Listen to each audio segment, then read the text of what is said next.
บทที่ 2 9 เสาหลักเทคโนโลยีสารสนเทศของ Industry 4.0 เสาหลักของอุตสาหกรรม 4.0 คือเทคโนโลยีหลักและสมัยใหม่ที่ใช้เพื่อทำให้เกิดระบบการผลิตแบบยืดหยุ่นหรือชาญฉลาดเทคโนโลยีเหล่านี้ใช้กันในทุกวงการแต่ใช้กันมากในวงการโรงงานการผลิตสมัยใหม่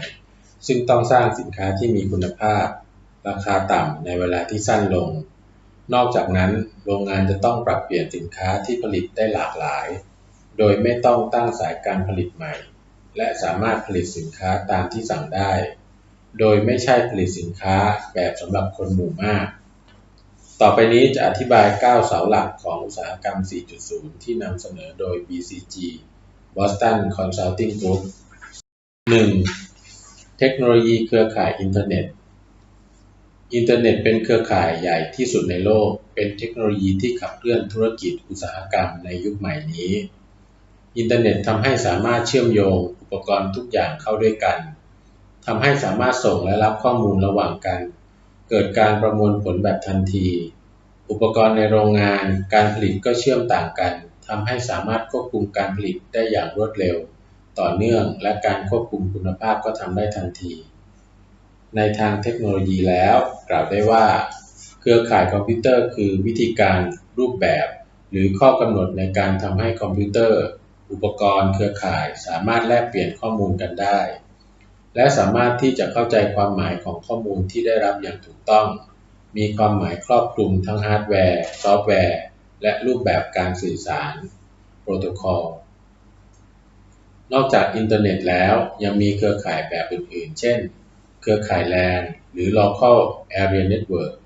ที่ต้องเชื่อมภายในโรงงานหรือสำนักงานเครือข่ายไร้สายแบบ 4G 5G สำหรับอุปกรณ์พกพาทำให้สามารถสื่อสารข้อมูลและเสียงในกลไกที่เครือข่ายนั้นมีเซลล์รับและส่งสัญญาณ 2. เทคโนโลยีคอมพิวเตอร์ก้อนเมฆ Cloud Computing การใช้ซอฟต์แวร์และคอมพิวเตอร์ที่รองรับการทำงานทั้งระบบเครือข่ายของผู้ให้บริการผ่านระบบอินเทอร์เน็ตโดยผู้ใช้สามารถเลือกกำลังการประมวลผลการจัดเก็บข้อมูลการทดสอบระบบการติดตั้งฐานข้อมูล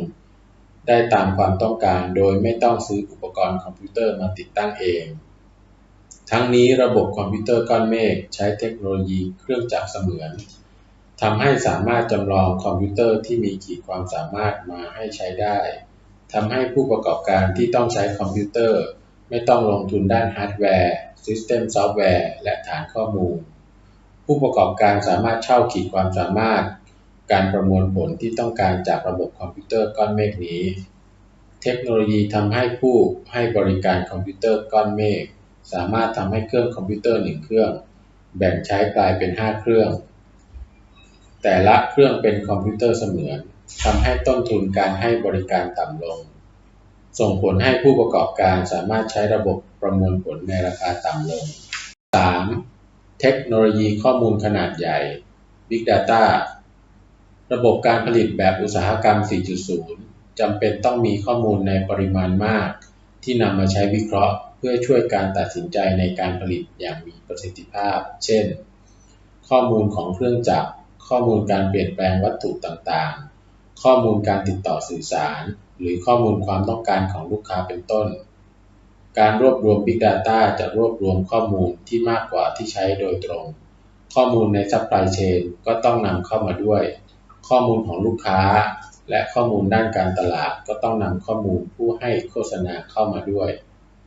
การใช้ Big Data ก็ต้องมี Data Scientist มาช่วยในการประมวลผลข้อมูล 4. เทคโนโลยีหุ่นยนต์อุตสาหกรรม Industrial Robot 1. หุ่นยนต์อุตสาหกรรมชุดแรกเกิดในปี 1959 คิดโดยบิดาแห่งโรบอติกโจเซฟ F. เอลเจนเบอร์เกอร์ 2. ชุดแรกนี้เป็นแขนหุ่นยนต์และขายให้บริษัท Ford Motor ไปใช้ในสายการผลิตหุ่นยนต์ 2. ชุดแรกนี้เป็นแขนหุ่นยนต์และขายให้บริษัท Ford Motor ไปใช้ในสายการผลิตรถยนต์ในยุคใหม่นี้ หุ่นยนต์ต่างๆเริ่มมีการนำเทคโนโลยีปัญญาประดิษฐ์หรือ AI มาใช้ AI คือ Artificial Intelligence ซึ่งเป็นซอฟต์แวร์ที่มีขีดความสามารถการเรียนรู้จากตัวอย่างและจำเป็นแบบไว้เป็นการเรียนรู้เพื่อที่จะทำงานได้ดีขึ้น 3. ดังนั้นหุ่นยนต์ในอุตสาหกรรม 4.0 เป็นหุ่นยนต์อัตโนมัติฉลาดสามารถปรับสภาพการทำงานให้เหมาะสมกับผลิตภัณฑ์ที่กำลังผลิตได้ด้วยตนเองและคนต้องได้รับการพัฒนาทักษะความรู้ให้สอดคล้องกับกระบวนการผลิตแบบใหม่นี้เพื่อที่คนและหุ่นยนต์จะทำงานร่วมกันได้อย่างปลอดภัยและมีประสิทธิภาพ 5. เทคโนโลยี 3 มิติ 3D Printing Additive Manufacturing AM หรือ 3D Printing เป็นการสร้างวัตถุ 3 มิติจากไฟล์ที่ออกแบบไว้สามารถเห็นและจับต้องวัตถุนั้นได้ทำให้เห็นจุดบกพร่องที่ควรแก้ไขก่อนนำไปผลิตจริงและบางกรณีวัตถุที่สร้างขึ้นก็สามารถนำไปใช้ได้จริงในปัจจุบัน 3D Printing สามารถเชื่อมต่อกับระบบผลิตคำสั่งการผลิตส่งจากอินเทอร์เน็ตเข้ามายังโรงงานอัจฉริยะแบบ 3D Printing จะสร้างต้นแบบและส่งให้ฝ่ายผลิตไปทำต้นแบบซึ่งการทำต้นแบบก็อาจทำให้ได้อย่างอัตโนมัติแล้วผ่านกระบวนการทดสอบจากนั้นก็สามารถเข้าสู่กระบวนการผลิตเพื่อผลิตตามจำนวนที่มีผู้สั่งซื้อมานอกจากนี้เทคโนโลยี 3D Printing ยังนำมาใช้สร้างของขนาดใหญ่เช่นบ้านสะพานอาคารสูงและสิ่งอื่นๆเป็นต้น 6. เทคโนโลยี Augmented Reality AR เครื่องมือของเทคโนโลยี AR ยังเพิ่งมีแต่ก็เริ่มนำมาใช้ประโยชน์ในการสร้างบริการใหม่เช่นสร้างเป็นระบบให้ผู้บริหารเห็นข้อมูลเป็นเรียลไทม์จากต้นกำเนิดจนถึงการประมวลผลเป็นข้อมูลสรุปนอกจากนี้ยังนำมาประยุกต์สร้างห้องเรียนเสมือนจริงสร้างห้องทดลองที่สามารถเปลี่ยนวัตถุ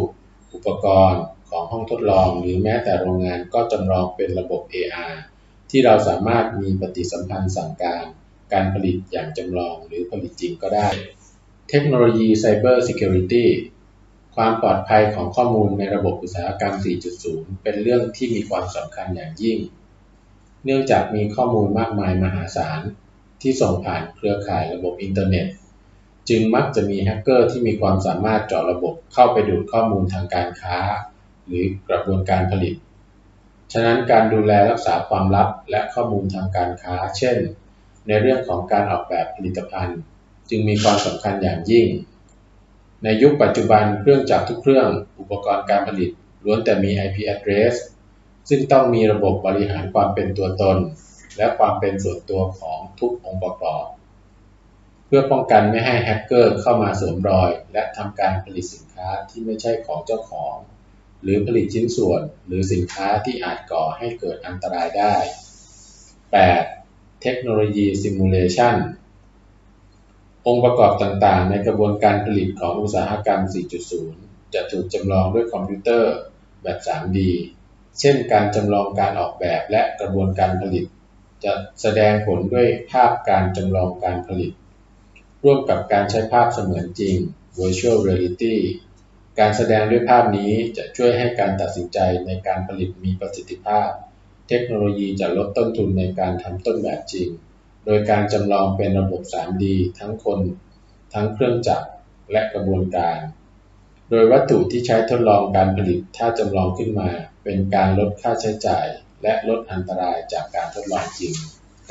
9. อุตสาหกรรมปัญญาประดิษฐ์ Artificial Intelligence เทคโนโลยี AI มีความสำคัญกับอุตสาหกรรม 4.0 มากเพราะสามารถทำให้ระบบอุตสาหกรรมมีความชาญฉลาดสามารถรองรับกับกระบวนการผลิตหรือเงื่อนไขใหม่ๆได้โดยไม่ต้องไปปรับสายการผลิตทั้งระบบ AI ในปัจจุบันใช้เทคโนโลยี Deep Learning ซึ่งเบื้องหลังคือระบบเครือข่ายนำสอนในการประมวลผลเป็นชั้นๆเพื่อให้เกิดการจำรูปแบบของสารสนเทศและพฤติกรรมการเรียนรู้ก็ต้องใช้ตัวอย่างข้อมูลจำนวนมากมาฝึกให้ AI เข้าใจในสิ่งที่ต้องการอย่างถูกต้องดังนั้น AI มีบทบาทสำคัญมากในธุรกิจและอุตสาหกรรมเป็นส่วนหนึ่งของการพัฒนาด้านวิทยาการคอมพิวเตอร์ เป็นความฉลาดเทียมที่สร้างขึ้นให้กับสิ่งที่ไม่มีชีวิตมีคุณลักษณะทางด้านสติปัญญาและความฉลาดคล้ายมนุษย์ที่สำคัญมีความสามารถในการเรียนรู้ด้วยตัวเองคิดวิเคราะห์ข้อมูลที่ซับซ้อนได้เช่นเทคโนโลยี AI ที่ใช้กับรถไม่มีคนขับ